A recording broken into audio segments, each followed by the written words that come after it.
The gentleman from Arlington, Mr. Hope. Speak to the amendment. Gentleman has the floor. Mr. Speaker, I strongly think transportation is important, but I think it's wrong to do it at the expense of people with disabilities and their families in order to pay for roads. I'm a very strong supporter of what the budget has put in for Medicaid waivers. I think appropriations should be commended for the effort that they've put in there.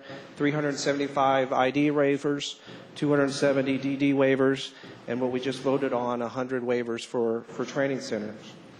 However, I oppose the 40-hour-a-week cap that we put on personal care for the Medicaid waivers. Creating additional problems on top of that, we're not restoring 480 cut respite hours for older adults and people with disabilities, and we are not restoring a 5% rate cut for those people who actually work in those home and community-based services, those providers.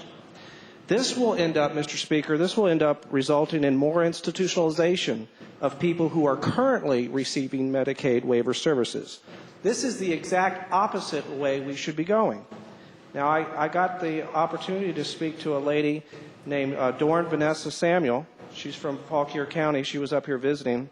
And she described a situation with her son, how her son has a Medicaid waiver, and they depend heavily on these respite hour cares that we're about to cut here. She says in her letter to me, or email to me, she says, simple tasks and errands that you get to enjoy are not a given for me and my family anymore. As I've tried to have, when I go out to the grocery store and have conversations with people, I can't longer do it. Instead of completing my shopping at the store, I had to return to the store alone later that day once my husband got home from work. She concluded and she said, I would love to have my husband, my 2 other children, and my son to enjoy a life like yours someday. And this is echoes of families throughout the Commonwealth who depend heavily on these respite hours.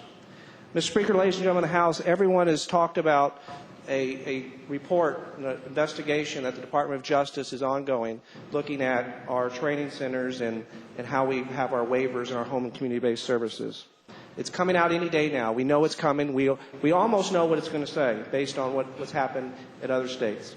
And the Department of Justice will be looking at our plan on how we move people from institutional care to home and community-based services. I think they'll be pleased with what we've done in the waiver. It's a good first step. I wish we could have done more. I think a lot of people wish we could have done more. But, Mr. Speaker, ladies and gentlemen of the House, they will also be looking at the support services that we provide in the community.